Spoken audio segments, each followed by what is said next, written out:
What's up, everyone, and welcome back to the Football Corner with Shreyas for the episode 2. I'm your host, Shreyas, and if you're new here, pull up a chair, grab a cup of tea or coffee, whatever you prefer, because this is the corner where we talk about football. Not the noise, not the clickbait, just the game. Episode 2, baby. So we're trying to keep up the momentum. Today is a big one because two of the heavyweights were in action today, Portugal and England, and they could not have had like 2 different days at the office. One of them looked like a machine. The other one looked like a group chat that's just left on red. We'll get into it. We've got 3 things on the menu today. One, the Portugal and the England match days broken all the way down. 2, the hottest topics in world football right now, and trust me, there's a goat-shaped one sitting in the middle of the table. And 3, a little tactical session on the games gone by because that's what we do here. So let's get into it.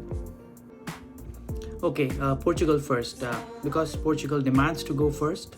Cristiano made sure of that. 5-0 over Uzbekistan in Houston. 5-0. And look, on paper, you go, okay, Uzbekistan, World Cup debutants, fine. But this was not just a tap-in performance. This was Portugal flexing. And the man of the hour, 41 years old, Cristiano Ronaldo. Brace in the first half. Let that sit for a second. 41. There are players at this World Cup who were not born when this man scored his first one. And he's still getting on the end of one-touch finishes into tight windows like it's 2008. Here's the thing that I want this new generation to understand when they look back on this. Like, whatever side of the GOAT debate you're on, and you know which side I'm on, we'll get there. You have to respect the sheer longevity. 6 World Cups. He's the first human being to ever score in 6 different World Cup tournaments. That's not just a hot streak. That's a career that outlasted entire other careers. Now, and I have to be honest on the show, that's the deal. The opener was a different story. The Congo game, Portugal drew 1-1 and Ronaldo looked his age. Heavy, isolated, not linking up. He took the criticism for it, deservedly. So what we saw today was a response. He deflected on the set pieces, played the decoy, let Nuno Mendes bury that free kick, which was a fabulous free kick, and then took his own chances when they came. That's a smarter Ronaldo that we saw today. That's a Ronaldo who has figured out that he can't be the whole orchestra anymore. He just needs to be the guy who finishes the symphony. The question, and this is the question for Portugal's whole tournament, is whether that holds up against a real defense. Uzbekistan is not France. Uzbekistan is not Argentina. Roberto Martinez has a frighteningly good squad around him. You've got the Paris core, the Champions League winners, Vitinha pulling all the strings, João Neves, Nuno Mendes overlapping. The talent is championship level. The question mark has always been a number 9 on its back. We'll find out soon. And now, England. Oh, England. 0-0 with Ghana in Foxborough. And it was an ugly, ugly watch. And here's what's frustrating. And if you're an England fan, I see you, I feel you. This is a team that opened the tournament with a 4-2 win over Croatia that had everyone buzzing. Kane with 2, Bellingham popped up, Rashford looked sharp, Tuchel's debut, everyone's going, okay, new era, here we go. And then they come out against Ghana and it's like someone just completely unplugged them. Chances? They had chances. The XG was probably fine, but there's a difference between generating chances and actually threatening a goalkeeper. And England spent, 90 minutes on the wrong side of that line. Ghana, give them full credit. They are one of only 4 teams at this entire World Cup who still haven't conceded a single goal. Argentina, Mexico, Spain, and Ghana. That's the company they are keeping defensively. So this wasn't just England being lazy. This was a well-drilled Ghana side that knew exactly what they were doing. But here's my bigger worry, and this is the tactical thread I want to pull on later. England has a Harry Kane problem that isn't actually about Harry Kane. When Kane drops deep to link play, who's running in behind? Against Croatia, it worked because the game was open and stretched. Against a compact, disciplined block like Ghana, Kane drops in and there's just nobody making the run. The striker becomes a playmaker and the playmaking becomes the whole attack. That's how you get a 0-0 with a roster worth $1 billion. Tuchel's got a thinking weekend ahead of him. Alright, segment 2, the water cooler stuff. And there's really only one place to start, Messi. Messi is now the all-time leading goal scorer at the World Cup. I'm going to need everybody to just take a breath with me here.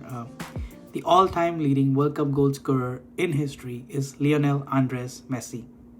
For years, the one little asterisk the haters clung to was, yeah, but the World Cup, the tournament, the goals, the records, gone. He's already got the trophy from 2022. Now he's got the goals record on the biggest stage the sport has. There is no argument left. I mean, the man is sitting at the summit and the mountain is his. And the perfect counterweight, Ronaldo at 41, refusing to leave the stage, because here's what makes this World Cup so special. I mean, on the same few days that Messi sets the scoring record, Ronaldo scores at his 6th World Cup. The two of them in their 40s and late 30s, still writing the final chapters in real time, right in front of us.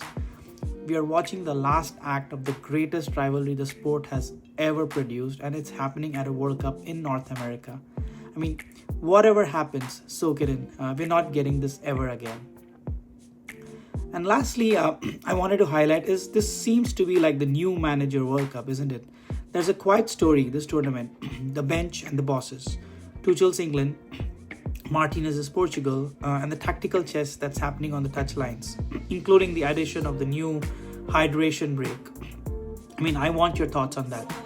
The international game used to be about throwing your best 11 out there and hoping. Now it's getting genuinely sophisticated. Pressing, schemes, set-piece coaches. Shutting out England wasn't an accident. That's coaching. I mean, the gap between the big nation and the well-organized nation is shrinking, and that's a great watch for all the neutrals for this World Cup. Okay, time for the part of the show which is my favorite, the tactical room. Let's break down what actually happened on the grass. Firstly, let's focus on the match between Portugal versus Uzbekistan, which I called as the overload. I mean, what Portugal did so well today was make the pitch wide and attack the half spaces. I mean, Nuno Mendes flying up the left, the full-back spinning Uzbekistan's wide players deep, and then giving space to Vitinha and the midfield runners attacking those little pockets between the full-back and the centre-back. It was a tactical masterclass. Uzbekistan defended in a rigid, like a flat block, and a rigid flat block is exactly what you want to play against if you've got runners who time it perfectly well. Portugal's movement pulled them apart. The free kick goal was almost like a relief for them. By then they had already earned in 3 or 4. The Ronaldo decoy point is that I made earlier is the real tactical nugget though. When your most famous player is willing to be the dummy runner, and to drag a defender away so the free kick goes to someone else, that's a team that's actually functioning as a unit and not as a vehicle for one's ego. That's the new Portugal that I saw today. Keep an eye on it. Now the other side, for England versus Ghana, death by horseshoe. I mean, not a painful one. England's attack against Ghana looked like what I call the horseshoe. Position going side to side to side along the top of the box, around and around, never through the center, never through the middle. You know the shape. The ball goes left back to center mid, to right back, back to center, to right back, and it just kept going on. And Ghana just shuffles across as a unit and waits. England never broke the line because nobody gambled on a run in behind. Compare that to the Croatia game. Against Croatia, the spaces were there because Croatia, and bless them, and shout out to Modric, in what's surely his last World Cup, a legend. Croatia pushed forward and left gaps. England feasted on that transition. Bellingham's goal, the Rashford moment, all of them came from a game which had space in it. Ghana gave them none. And England right now does not have a plan B for when the opponent refuses to come out and play. That's the homework. That's the fix that they need to figure out. You need a runner. somebody whose entire job is to threaten the channel behind the last defender so that the compact block has to step back and break its shape. The second that block drops 5 yards, the horseshoe opens up and Kane's link-up play suddenly has somewhere to go. It's not a personal problem. It's a movement problem, I would say, and movement problems are fixable in a week. Now, before we wrap up episode 2, let's go where every single one of us wants to actually go. Forget everything else. The one we all want. The one we have waited for 2 decades for, and it might never happen again. Portugal versus Argentina. Messi versus Ronaldo. One last time. They are in different groups. Argentina is in Group J and Portugal in Group K. So the only stage big enough for this is the final.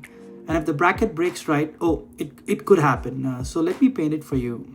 Tactically, this is a clash of like two completely different philosophies. Argentina, defending champions, Scaloni's side.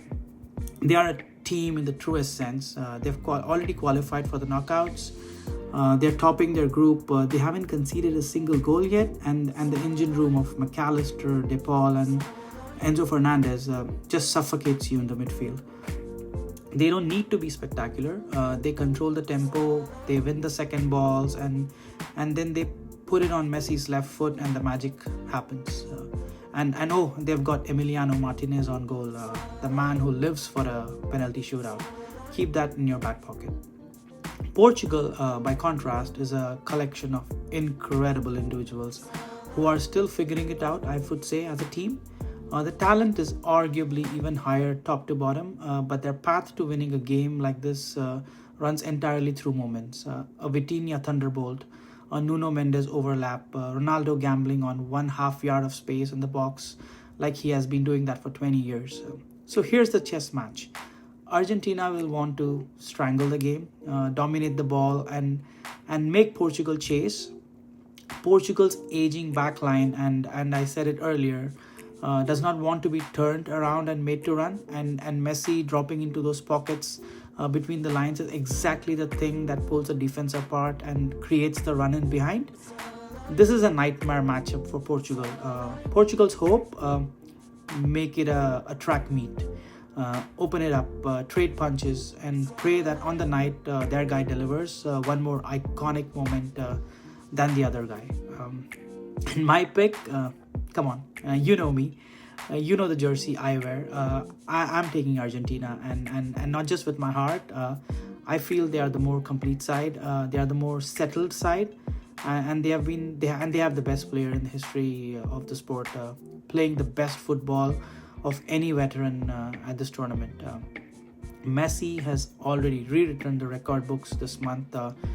If the football gods have any sense of theater, they give us this final and let him close the book on his own terms.